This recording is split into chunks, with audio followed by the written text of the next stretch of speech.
Hey everybody! Well, I saw that Metal Gear Solid 3 Snake Eater is being remade by Konami.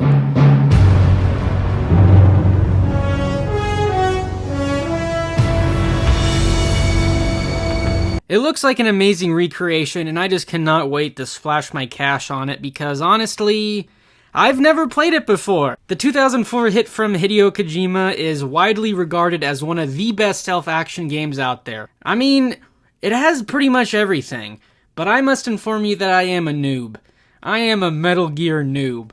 Before this spiritual journey to play this game, I did not know a lick of anything Metal Gear related. But along the way, I learned something about making sure games are available to legally purchase on digital storefronts. So make sure to drop a like if you enjoy. I hope to be doing some more PS2 Metal Gear and video game content, so stick around for more. I have been live streaming during the nights, playing some video games, hanging out with the bros, so if you subscribe, there's a lot of fun stuff on this channel that I hope you'll enjoy. So without further ado, let's get into the video.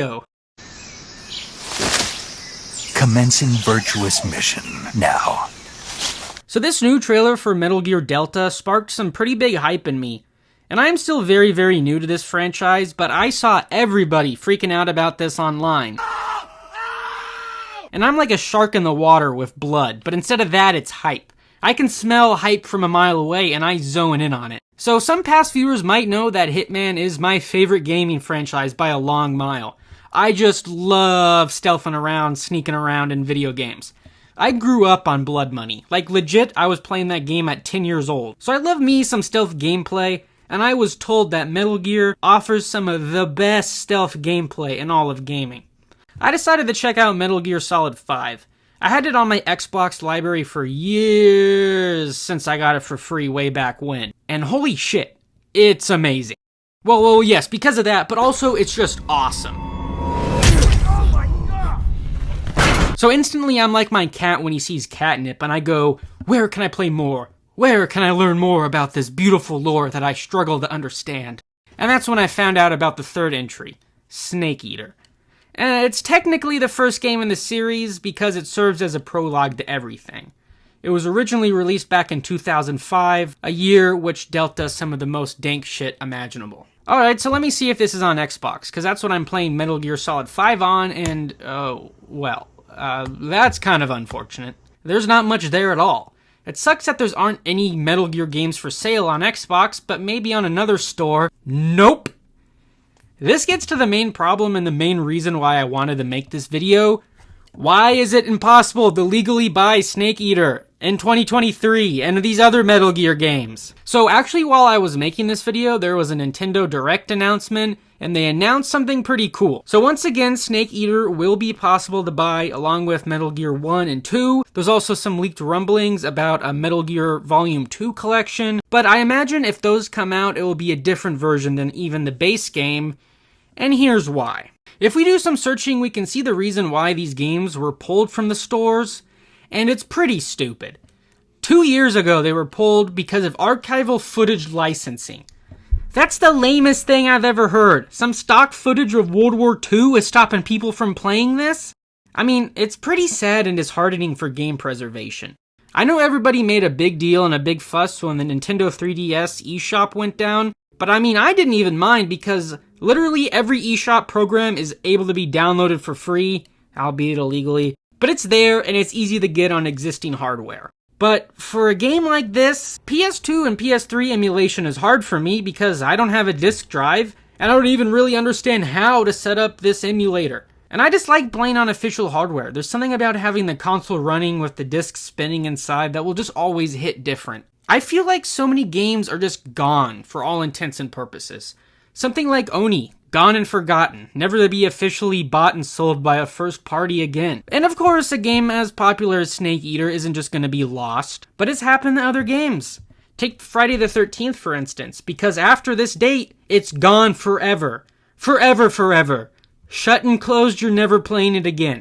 And there's this weird feeling I get, and I'm sure other people get it, when thinking about games you've played physically no longer existing. It makes me get a weird feeling when I don't see Snake Eater on the PlayStation Store, when it's not on Steam, when it's not on Xbox, when it's not on Nintendo. Where is this old version of the game? So, Well, that's why I bought myself a PS2.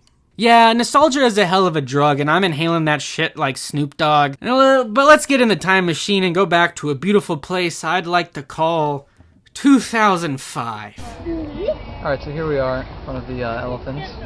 So after I decided that this was indeed my Virtuous mission, I went to one game store by my house, and they did not have any Metal Gear games on any system. Oh, and they did not have any PS2s. A real hard thing with game collecting, around me at least, is that going online to eBay is basically better 99.99% of the times in terms of quality and deals. Sorry, Link. I can't give credit. Come back when you're a little, richer. This game store was selling a copy of the aforementioned Oni for $28, and it looked like it was dug up from a garbage bin.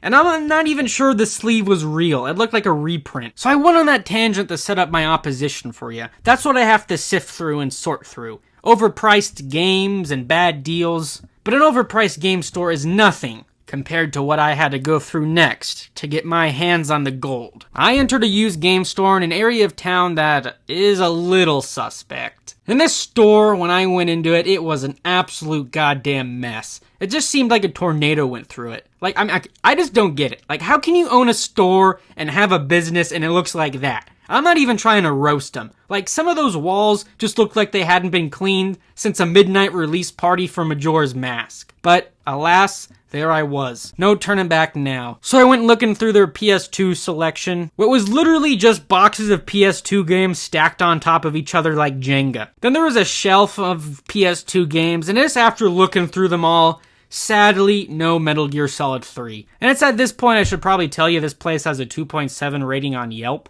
But there was one last game store in my town. I was kind of fearing what I was going to find out when I went, but I walk in, it's beautiful. Oh my god, it's clean. I'm greeted by a normal looking person and behind the counter, I see it! Oh, you mean this thing? I was about to throw it out.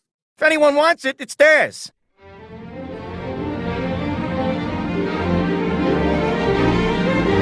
Suddenly, life has new meaning to me. $200 and some games later, and here I am. Pre-owned, with the box, with the manual. Paid a little more than I thought I would for this and the games. But, you know what? Beautiful. We're here.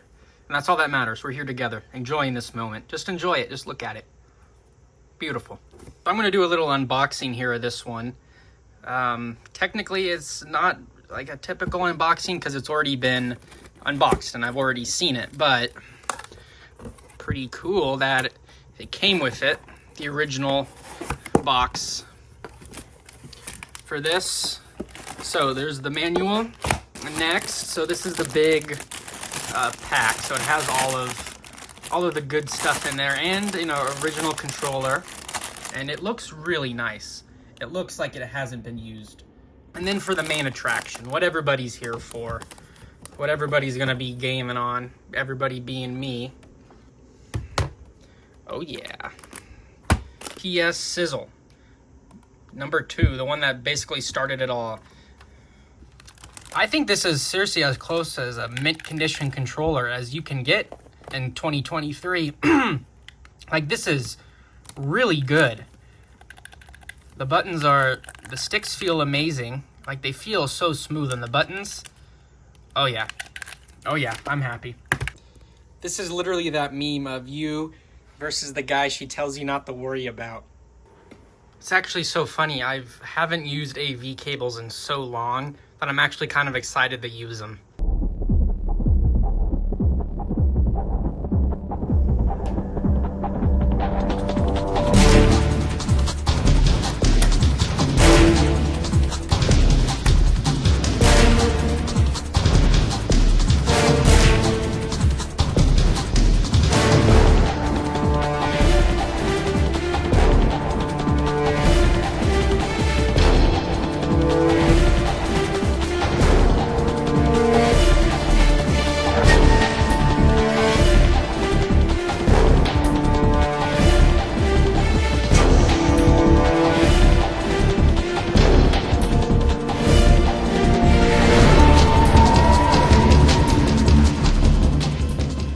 So all in all, I think it's pretty safe to call my Virtuous mission to play Snake Eater a success. I mean, I got the console, I got the game, and more. But along this way, this journey taught me something really important. Game preservation on digital storefronts is a must. It was a big hassle for me to go to 3 different stores, to buy an old console, to buy old copies of games, to buy something just because of old licensing expiring. That doesn't seem fair to me that I have to go through all this just to play an old fan favorite game. And thankfully for Snake Eater, Konami realizes this and they're trying their best to get these games up as fast as possible. But the problem still persists with many other games, with many franchises that don't have the type of fan base Metal Gear has. So I think it's very important that these games are able to be played. And I'm very happy that I'm able to play them.